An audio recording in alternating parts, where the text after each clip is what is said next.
Napakabuti talaga ng Diyos. Even sa pinakamaliit na bagay at detalye ng buhay mo.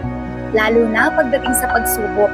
Kaya ako nababagabag ka nga ngayon nang dahil sa mga pagsubok at problema, nais kong sabihin sa iyo na napakabuti ng Diyos.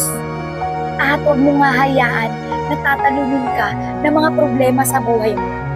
Dahil yung mga pagsubok na yan ang magtuturo sa iyo para maging matatag kang individual.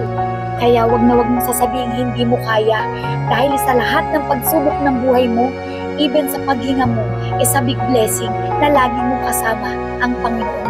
Wag na wag mo ding sasabihin hindi ka pinagpala, ha?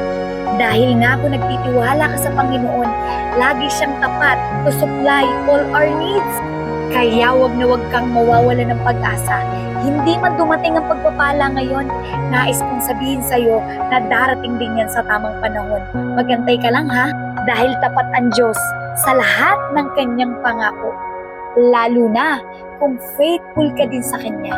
Again, God bless everyone and have a safe day. Bye!